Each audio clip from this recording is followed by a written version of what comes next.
So we're so pleased to have a journalist panel here. It's a very important part of what we're doing today. It's going to be moderated by Grayson Brulte. He is, well, unfortunately, if we were together, we would all be admiring the amazing trousers that you, I'm sure, are wearing. We will not get into that right now. We have as the what is it indicated? Alan joining us from Forbes, Russ, WAJ member joining us from the LA Times, and I'm very pleased to announce also an additional journalist joining us here, David Welch from Bloomberg, out in Michigan. Thank you for taking the time to be here today, Grayson. It's all yours. I myself here, but okay. Great to be here. Grayson, take over, please.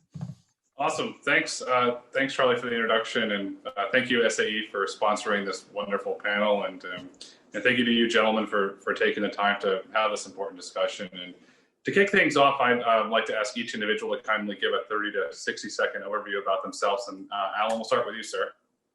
Hi there, Alan Ohnsman. I'm a senior editor for Future Mobility at Forbes, based in Los Angeles. And basically, I'm just trying to keep track of everything that's happening with new mobility, battery-powered vehicles, hydrogen-powered vehicles, autonomous vehicles, and really try to focus on interesting startups and early-stage companies that look promising. Awesome. David, please. Sure. I'm David Welch, the bureau chief in Detroit for Bloomberg. So I cover all things automotive, whether it's the old metal bending guys or startups or Tesla, you name it. I'm either writing or editing or chatting on TV about all that's going on. And I've been one of the autonomous vehicle skeptics, so we can chat about that in a bit. You're a great guy, and you also have access to the terminal with all sorts of great data. That's true. Alan used to have that access to. Russ, please. I'm Russ Mitchell from the Los Angeles Times. I cover driverless cars and electric cars. A lot of my time is spent covering Tesla. I've been in the business journalism profession for a long time. Most of my career I covered technology, but I have dipped into Detroit now and then to cover cars. Now I'm in California covering cars. The mobility landscape has changed tremendously over the last 24 months as the reality of a projected timeline has changed, a global pandemic, and you could say that we're living in a new reality now, going into a post-COVID world. How do you gentlemen see mobility changing over the next 12 to 24 months? And Alan, we'll kick it off with you, please. Well, because of the pandemic, that's really thrown a massive monkey wrench into how things are unfolding. There has been a lot of innovative development in the mass transit side. A lot of that is at risk, obviously, because we don't want to be traveling with large groups of people right now. So that's more personal transportation, and so that's a bit of a problem. Just yesterday we had Cruise with the Origin.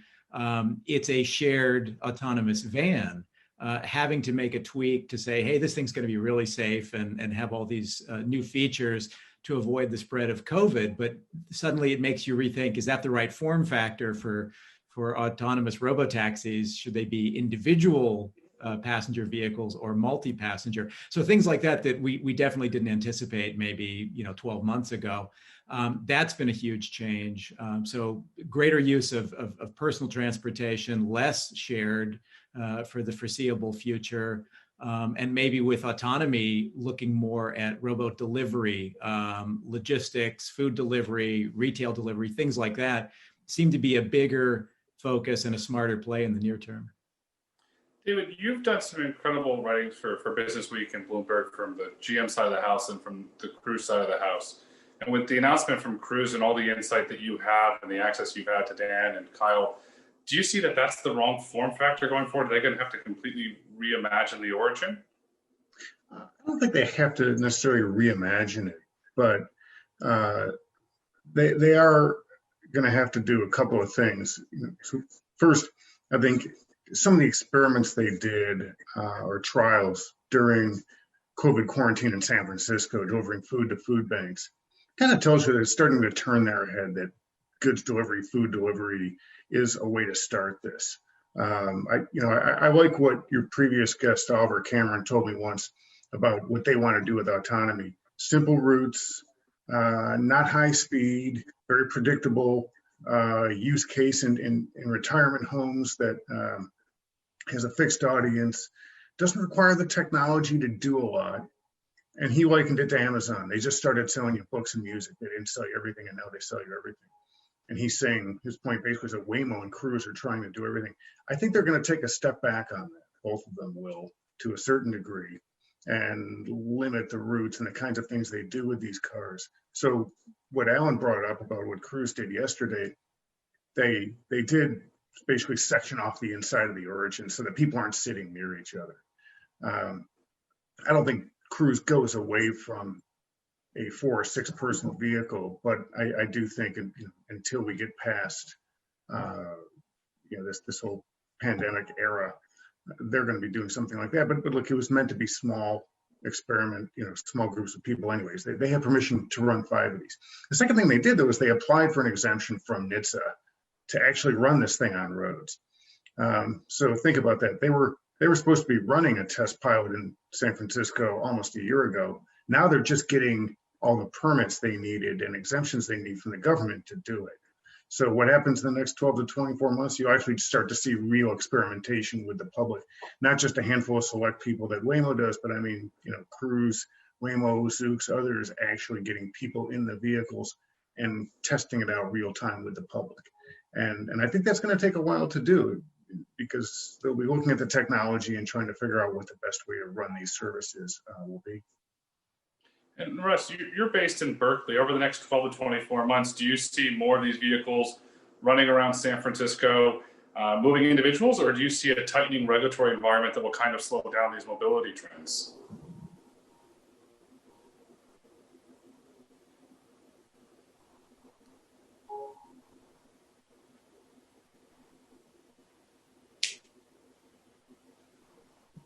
Hey, Grayson, this is Charlie. I'm going to interrupt just to let you know that we can't hear Russ. Russ, if you can hear me, we need to have your mic turned on. If you could go on to the other panelists. And David, Dan Amon made some interesting remarks on Bloomberg TV this week talking about his interest in trucking. Is that real? Will Cruise really go into trucking? That Dan was on Bloomberg talking about that, yes, this is a possibility. Yes, this is something we're going to look into. Is that real, or is that more PR marketing speak? I think it's very real. Dan's not a guy who speaks off the cuff like Elon Musk does, or even worse, Trevor Milton with Nikola was. If he's talking about it publicly, they've already done some work and they've already put a lot of thought into it. That's just the nature of who he is. Dan Amon, when he was the CFO of GM, they went on a long streak of beating earnings estimates, and the guidance they gave analysts was always pretty conservative and pretty modest. They didn't. It's just kind of GM and Dan Amon culture. They don't like to overpromise, underdeliver. So if he's already talking about it in public, they're absolutely thinking and probably doing some work that way. There's no question about it. Russ, it's great to have you back. Would you like to chime in on the trends that you're going to see in San Francisco? I'm having some audio problems. Can you hear me now? Yes, we can. Okay, good. Yeah, I was just Cruise. If Cruise goes through with its plans, I think we'll see a modest uptick in activity in San Francisco. But as everybody has been talking about, the COVID issue has thrown a wrench into everything, including mobility. There are fewer cars on the road as more people who are lucky enough to work at home are working at home. But that's balanced somewhat with people using their vehicles who aren't lucky enough and aren't using public transportation. And a lot of people are avoiding ride sharing, whether you've got a human driver in the car or not. If you've got a chance to get into a ride share car without another human and without a human driver, you'll probably take that option. But if you're going to be getting in with strangers, which Cruise is requiring, I think that's going to be a much slower uptake. And then Alan, in Chandler, Phoenix metropolitan area, you've done a really great job in in-depth reporting on Waymo. Where do you see Waymo scaling that service, and how realistic do you think the time frame is for them to scale outside of that the Chandler, Phoenix metropolitan region? I think they're probably getting fairly close to that, actually, and like everything else, COVID-19 sort of screwed stuff up. But they already clearly are making some new moves. I mean, they've been running vans around Los Angeles for months, basically mapping. But LA is clearly a target city, expanding in Silicon Valley.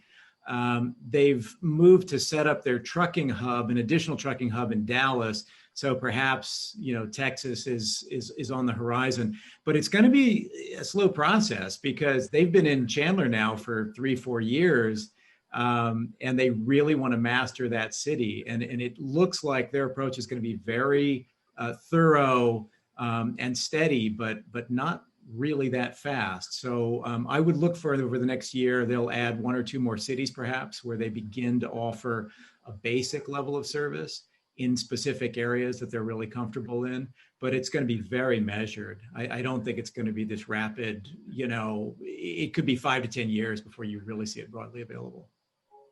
Because it's a fair assumption, because we're out of the hype cycle. Do you see Waymo doubling and tripling down, investing more in the Waymo Via projects where they can actually move cargo? And since trucking is a less complicated problem to solve with a clear path to profitability and exponential revenue growth, do you kind of see Waymo taking some of the resources from the passenger and moving it over to the Via side of the house? I think definitely. I mean, they did a huge fundraise this spring, right? So they've got plenty of capital to do whatever they want to do. But yeah, the near-term opportunities for revenue really look to be on the logistics and trucking side. And David, you cover public markets, and as I alluded to, you work for Bloomberg and you have the terminal. When did the public market step up and say, we were having this SPAC craze with electric vehicles now that are making no revenue? When did the public market say, if you're going to go public, we want to see revenue, we want to see profitability? And when that happens, do you see more companies shift to trucking since there is a clear path they can lay out for investors to profitability and to scalability? Well, let's take a little step back on that question. You brought up something interesting. The SPACs are interested in all these electric vehicle companies. They really haven't invested in many autonomy companies, if any. They've looked at Lidar, but Lidar has uses for semi-autonomous vehicle applications. You don't need full autonomy for those kinds of plays to actually become profitable and get revenue and cash in. So that tells you what the market thinks of autonomy right now, that there was a lot of hype, a lot of interest before, and now it's taken a step back, and so investors. So if the question is about SPACs with electric vehicles, so far there doesn't seem to be any sort of applying the brakes with companies that don't have revenue yet. I did a story on Bollinger a week ago. They have no revenue. They don't even have manufacturing deals in place yet to build the B1, the B2 in their commercial vehicles. They're actually holding SPACs off and saying, wait until we get a manufacturing plan before I go and sell out. So think about that.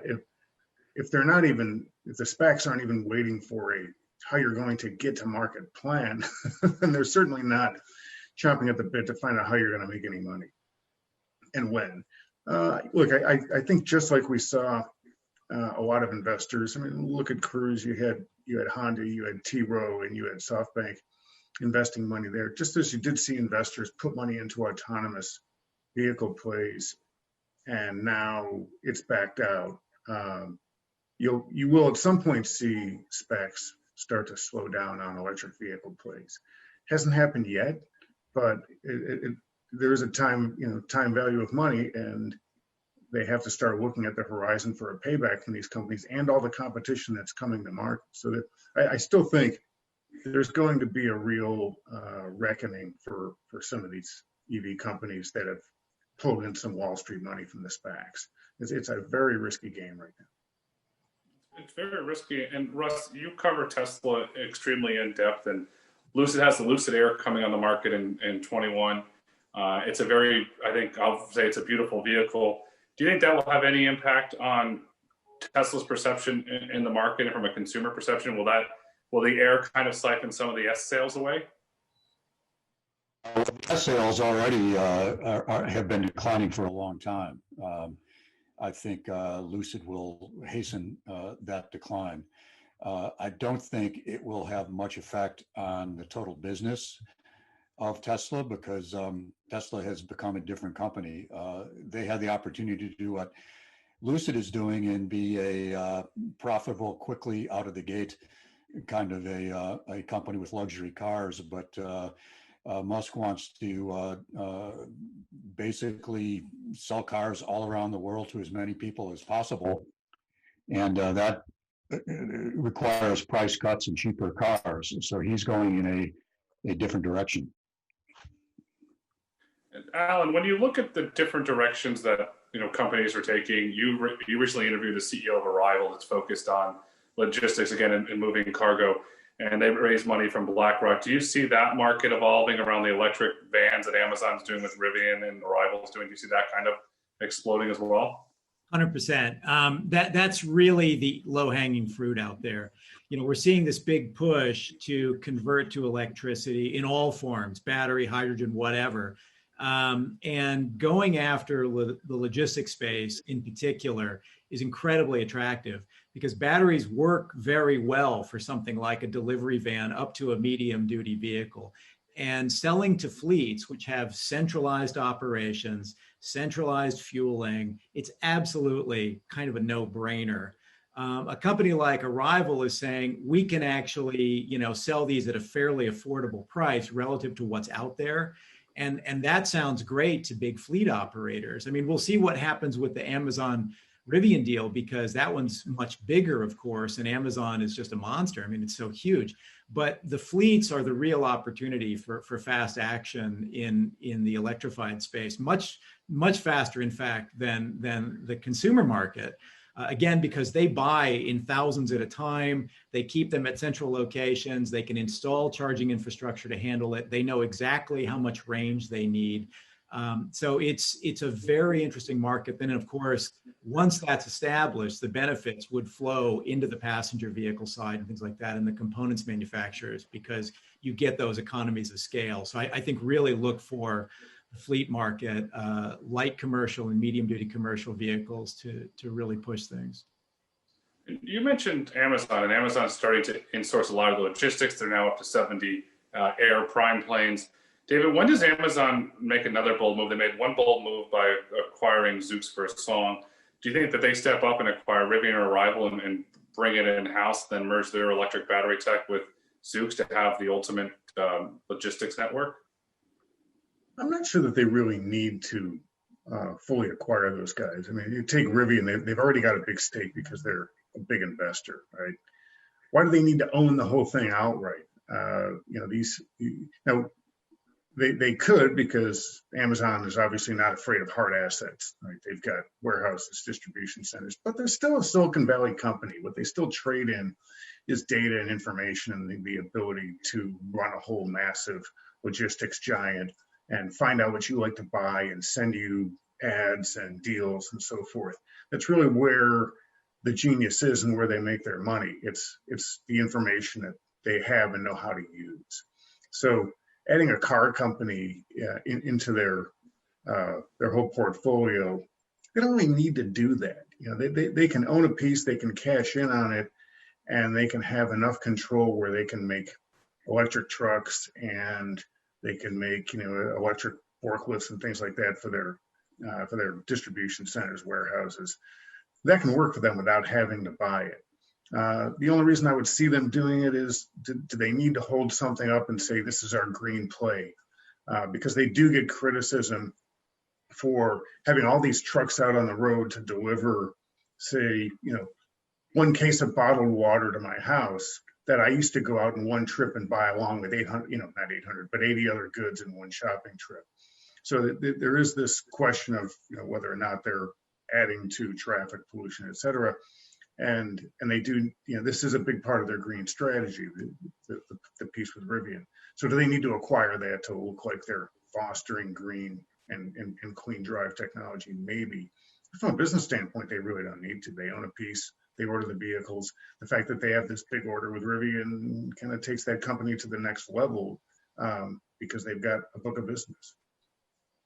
It's an interesting point from a a PR perspective, because the FT this week hit them hard on all of the carbon, and that Amazon says they're green, but they broke it all down. They're actually, putting out massive carbon into the environment. And Russ, you and I this week were chatting about, what is really truly sustainable. And with California, with Governor Newsom's executive order for 2035 towards electric vehicles, do you see that kind of influencing the market at all with the executive order from California and then a possible change in administration? There was a bill that's going to be introduced in the Senate to try and make that a United States standard for EVs. Well, if that became a United States standard, it would have an enormous impact. It's already sending shockwaves through the industry. The idea that you couldn't sell anything other than zero-emission cars by 2035 is yet more incentive for the auto industry to make the conversion they've already started on, given even tougher regulations in Europe presently, and all of the incentives and mandates in China. It's yet another major push to move things in that direction. We'll see whether consumers take it up. I'd like to open this question up to the three of you gentlemen. What is Amazon going to do with Zoox? We're anywhere from 3 to 6 months before the reveal of the vehicle. That's coming. It's in the reveal process is underway. Any thoughts on from any of you gentlemen on what Amazon is really going to do with Zoox and why they stepped in and bought it? Alan, we'll start with you. Well, I think we've talked about this a little bit in the past, and it would seem that because Zoox was talking about logistics in addition to robotaxi, that was not the main focus of what their program was getting attention for, but it was in there. You have to assume that that is of great interest to Amazon because they're a delivery logistics company at core. Whether it's in Amazon's interest to also have this piece of the robotaxi market. I mean, it could be because they're concerned about Waymo, they're ultimately concerned about Cruise. And so for competitive advantage, do they want to have this sort of end-to-end transportation solution as well as all the retail and e-commerce stuff that they do? Perhaps. For the same reason that, Waymo is kind of an extension of Google search in interesting ways. So I guess there's a competitive reason to think that they might want to dip their toe into robotaxi, but I'd have to assume that they just want to really leverage the tech for logistics.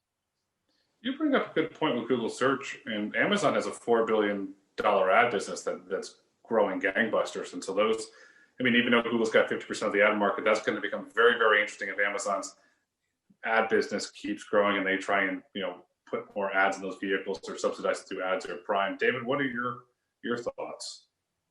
So on whether basically Amazon is into this for advertising. Well, look, I've had a sort of cynical view of autonomy going back a number of years here, which is that, and you bear with me on this. Years ago, when Cerberus bought controlling interest in Chrysler, an executive who I won't name said to me, whenever somebody starts standing under the flag and saying that they're doing something for the good of the country or something like that, they're lying.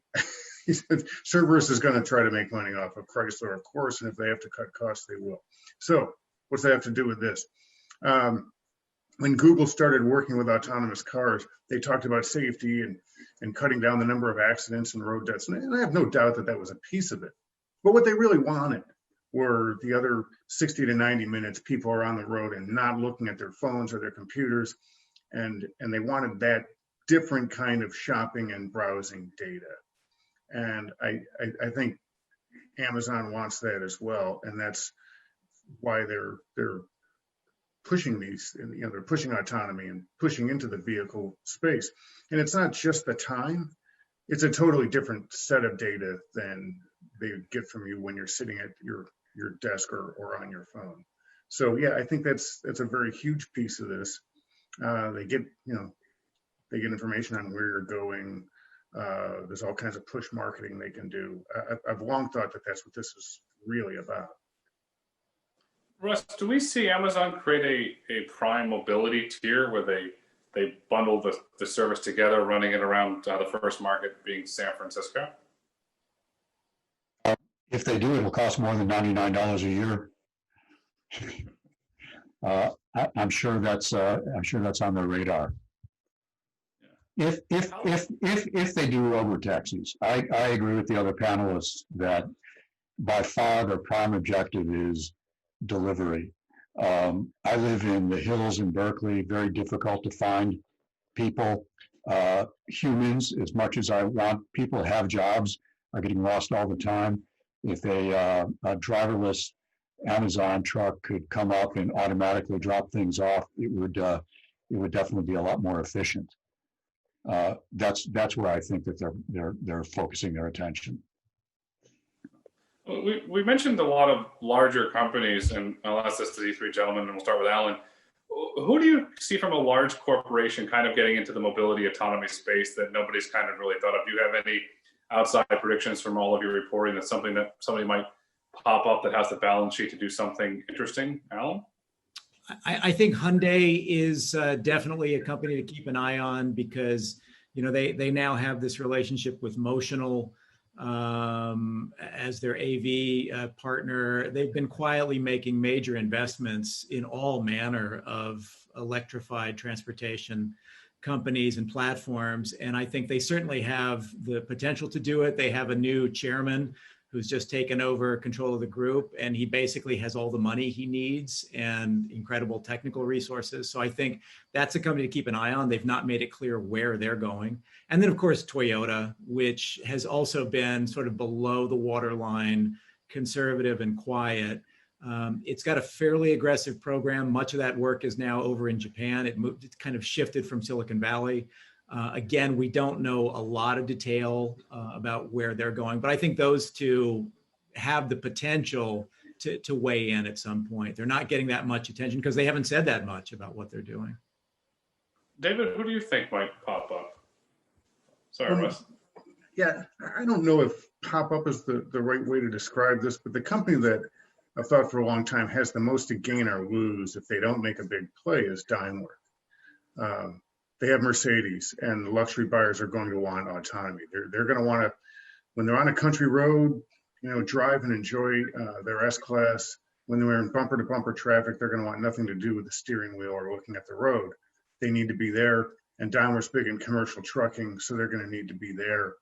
And you know, and I've thought for a long time that not only does Daimler need to do that, but Elon Musk has a target on Daimler's back because Elon Musk basically sells luxury cars, and he said on earnings yesterday that they're going to start building the semi-truck in what, a year or a little more. So that is, you know, if you look at where Elon Musk wants to take Tesla, he's basically an electric version of Daimler. So and then they have autonomous capabilities in development at Tesla. We don't know where they are, but they are, you know, they have access to talent at Tesla, put it that way. So I think it's very possible they could be a serious player there, and we just don't know it because Elon's been quiet about it. So I think Daimler has to be really worried about this, and they've got some partnerships and they've got some technology, but that's somebody who I think for their own existence and for the opportunities that are in the markets where they play, this is a big deal for them. That's really interesting. Russ?